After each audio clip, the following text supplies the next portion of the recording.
Hi there, this is David, and welcome to New RPG News. It's a new week, new news. We have stuff about Grimoire, the Redemption Reapers, Fuga, Melodies of Steel, a 30-year Nippon Ichi anniversary, plus Square is asking for fan feedback about HD2D remakes, which is so exciting for me, and there's a Final Fantasy XIV festival going on, among other things. But let's start here with Grimoire once more, launching April 4th in North America and April 7th in Europe. This is going to have, of course, English dialogue, but also English voice acting or Japanese voice acting if you so desire.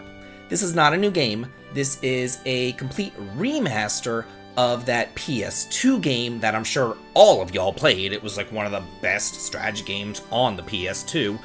Beautiful game. It's vanillaware with that hand-drawn 2D style. It says that there's new features to explore. I'm just gonna read over these key features. So spell binding strategy. I can't read. Magical fantasy meets real-time strategy in this beautiful drawn adventure filled with classic vanillaware charm. Enchanted enhancement. Grimoire once more expands on the vanillaware classic with a brand new skill tree, improved user interface, art gallery, and so much more. Alluring augmentations. Experience the bewitching adventures of Lilith Blonde, now with remastered graphics and beautifully hand-drawn visuals in high definition. This game was great on the PS2. If you loved it there, you can rebuy it now, experience it again. If you haven't experienced it before, I would definitely recommend this one. This great game.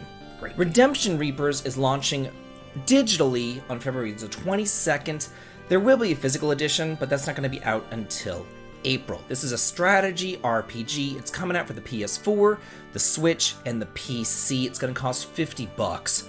And again, it's going to be coming out physically later on. So if you want it physically, you're going to have to wait until April, unfortunately.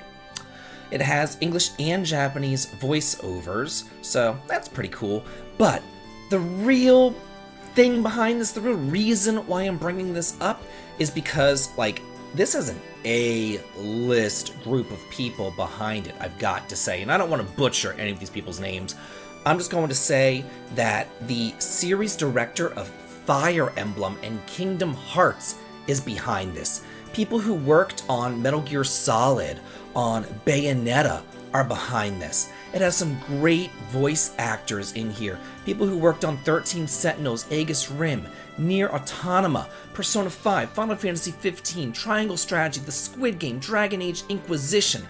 Like, there are a lot of big names behind this. And basically, you play as a group of mercenaries, and you are becoming, it says, a once despised group of mercenaries becomes the only defense against total annihilation. You are humanity's last stand against evil. You are the Ashen Hawk Brigade.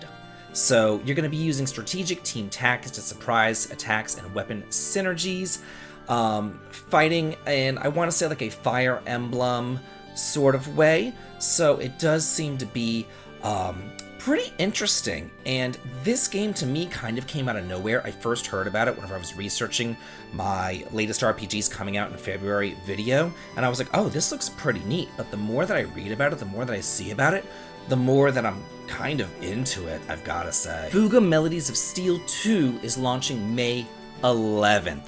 This game came out of nowhere a couple of years back, the first game, and I played it, and I didn't really think much of it whenever I was downloading it and thinking about it, but whenever I actually played it, I was like, oh, wow, this is a good game. It kind of took me by surprise. Sometimes I look at these games and I'm like, oh, that looks like garbage, and then I play it and I'm like, wow, this is actually a lot of fun.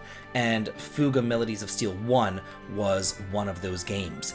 This is part of the Tale Concerto kind of universe. It's a turn-based RPG. It's going to be coming out for the PS5, Xbox, PS4, Switch, and PC.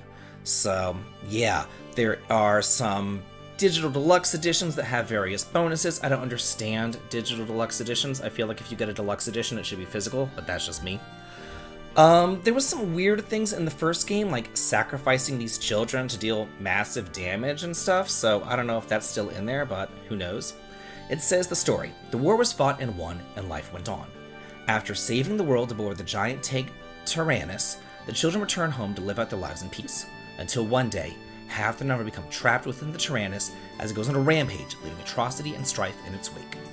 The children and the new friend Vanilla climb aboard their erstwhile foe, the Tarascus, and give chase to save their captive friends. I know I can't pronounce anything. The tragedy that awaits may lead them down a path of revenge. Then it has a whole lot of pictures right here, pictures of the characters and all that. It's really a cute little game, and I did thoroughly enjoy the first one. You kind of go along this little line and you fight battles and you choose your path or something. It's cute. It's interesting. Check it out. This is something that I'm actually really interested in, and something that I'm considering doing a reaction video to, or maybe even showing the stream on my channel and kind of going along and reacting live. I'm not really sure yet, but Nippon Ichi is having a 30th anniversary live stream, and it's going to be on January the 30th at 10 a.m. Pacific time. They're going to have all new announcements, so obviously their announcement's going to be Disgaea 7. I mean, it's gotta be.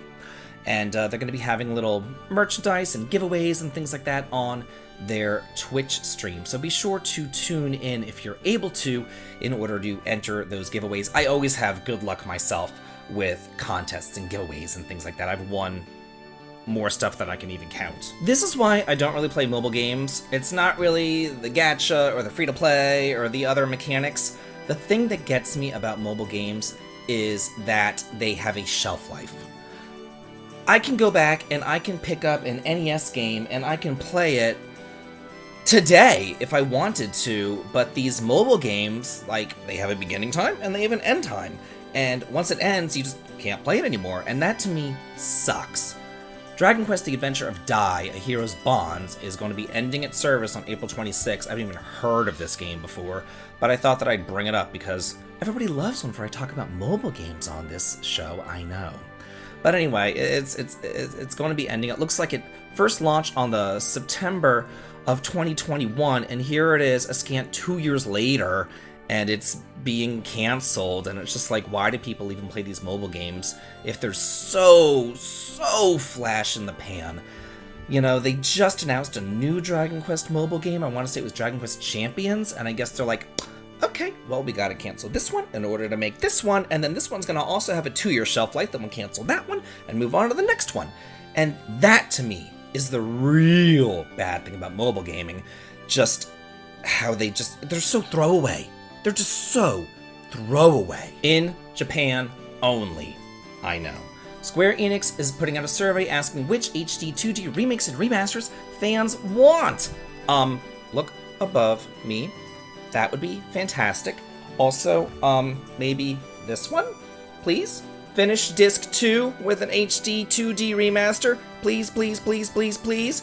There are so many games that Square Enix put out that I would love to see an HD 2D remaster of. So many. In fact, I'm probably going to put out a list of 20 of them or something. I could talk off the top of my head of games that I would love to see Square Enix remaster. There are so freaking many.